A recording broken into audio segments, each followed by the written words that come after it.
회장 도윤은 검사실에서 가장 끔찍한 소식을 들었습니다. 췌장암이 간으로 전이되었고 이미 3기를 넘어선 상태였습니다. 의사는 담담하게 6개월, 길어야 1년이라고 선고했습니다. 처음에는 이상했습니다. 죽음이 멀었을 때는 두려웠는데 이제 가까워진 죽음 앞에서는 덤덤했습니다. 수십 년간 쌓아올린 재벌의 지위, 막대한 재산, 사업가로서의 성공. 하지만 그 모든 것이 무의미해 보였습니다. 살고 싶은 이유가 없었거든요. 도윤은 아무도 모르는 외딴 별장으로 향했습니다. 죽음을 준비하기 위해. 하지만 그곳에서 예상치 못한 인연이 그를 기다리고 있었습니다. 박 소장이라는 관리인이 도윤을 맞이했습니다. 별장은 5년 이상 방치되어 낡아 있었고 도윤은 혼자 있고 싶다며 아무것도 필요 없다고 말했습니다. 심지어 밥도 먹지 않았습니다. 3일 동안 물만 마셨습니다. 박 소장은 마을에 작은 식당을 하는 혜진을 데려왔습니다. 혜진은 밝고 따뜻한 목소리로 도윤 앞에 밥상을 차렸습니다. 된장국과 보리밥. 도윤은 거절했지만 혜진은 물러서지 않았습니다. 당신이 밥을 안 드신다고요? 사람은 밥을 먹어야 삽니다. 밥을 드셔야 합니다. 먹고 싶지 않다고 하지 않았소. 안 드시면 제가 여기 앉아서 하루 종일 기다릴 거예요. 도윤은 마지못해 국을 한 숟가락 떠먹었습니다. 밥알은 눅눅하게 퍼져 있었지만 그 밥에서는 이상하게 따뜻한 사람 냄새가 났습니다. 오랫동안 잊고 있던 온기였습니다. 혜진은 그 다음부터 매일 왔습니다. 새벽부터 끓인 국과 정성껏 지은 밥을 들고 도윤을 찾아왔습니다. 미역국, 제육볶음, 여러 반찬들. 도윤은 처음엔 거절했지만 점차 배고픔을 느끼기 시작했습니다. 배가 고프시지요? 아이고, 이거 정말 좋은 신호인데요. 뭐가 좋아서 그렇게 좋아하는 거요? 사람이 배고프다는 건 살고 싶다는 뜻이잖아요. 도윤은 깨달았습니다. 자신은 죽고 싶었던 게 아니라 단지 살 이유를 찾지 못했을 뿐이었습니다. 혜진의 밥이 그 이유가 되어주었습니다. 왜 이렇게까지 하는 거요? 사람은 누구나 밥 먹을 자격이 있으니까요. 심지어 당신 같은 분은. 도윤은 혼잣말로 중얼거렸습니다.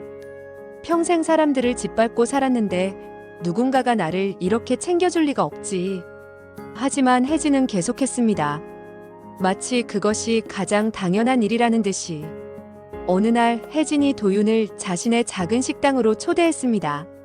낡은 식당의 벽에는 오래된 흑백 사진들이 붙어 있었습니다. 도윤의 눈이 멈췄습니다. 사진 속의 남자가 40년 전의 자신이었으니까요. 도윤은 놀라 물었습니다. 혜진은 천천히 설명했습니다. 40년 전 혜진은 겨우 20살이었습니다. 어머니가 운영하던 이 식당에서 일했습니다. 어머니가 갑자기 쓰러졌고 절망에 빠진 채 식당을 지켰습니다. 손님은 없었고 하루 종일 혼자였습니다. 그런데 저녁 무렵 양복을 입은 남자가 들어왔습니다. 비가 억수같이 쏟아지던 날, 도윤이었습니다. 급하고 차가운 표정으로 빨리 밥을 해달라고 했습니다. 그는 밥을 다 먹지도 않고 나갔습니다. 하지만 식탁에 놓인 돈은 1,000원이 아니었습니다. 10,000원이었습니다. 무심코 던진 돈이었을 겁니다. 하지만 혜진에게는 생명이었지요. 그 돈으로 어머니의 병원비를 낼 수 있었기 때문입니다. 혜진은 결심했지요. 언젠가 그분이 다시 오면 자신이 밥을 대접하고 싶다고. 그렇게 40년을 기다렸습니다. 매일 손님들에게 밥을 지으며 오늘은 그분이 올까? 라고 생각했습니다. 결혼도 하지 않았습니다. 이 식당을 지켜야 했으니까요. 도윤은 목이 메었습니다. 나는 기억조차 못했어. 미안합니다. 혜진은 대답했습니다. 괜찮아요. 이렇게 다시 만났잖아요. 도윤은 드디어 이해했습니다. 인생은 순환한다는 것을. 자신이 무심코 던진 돈이 혜진을 살렸고 이제 혜진이 지은 밥이 자신을 살리고 있었습니다. 겨울이 왔습니다. 의사가 말한 6개월이 지났습니다. 하지만 도윤은 아직 살아 있었습니다. 아니, 살아있다기보다는 살고 있었습니다. 도윤은 혜진에게 물었습니다. 당신은 왜 결혼을 안 했소? 혜진은 쓸쓸하게 웃으며 대답했습니다. 기회가 없었다기보다는 전 식당을 지켜야 했거든요.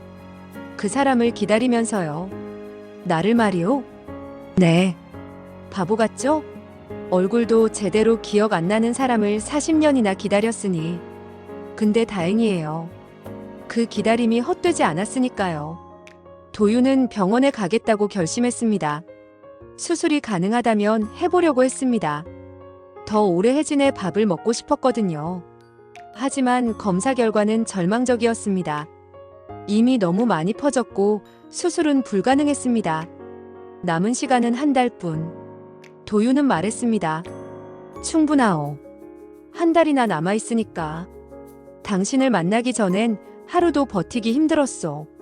갑자기 도윤의 딸인 세연이가 소식을 듣고 온 것입니다. 평생 아버지의 무관심 속에서 자란 딸은 아버지를 향한 그리움과 원망을 동시에 가지고 있었습니다. 전 아버지가 필요했어요. 어릴 때부터요. 아버지는 항상 일만 하셨잖아요. 도윤은 미안하다고만 반복했습니다. 혜진이 밥상을 차렸습니다. 그리고 세 사람이 함께 앉았습니다. 이상하게도 어색하지 않았지요. 혜진의 밥이 그들 사이를 메워주었습니다. 세연은 조용히 말했어요. 맛있네요. 아버지는 항상 이런 밥을 드셨어요? 그래. 매일. 부럽네요.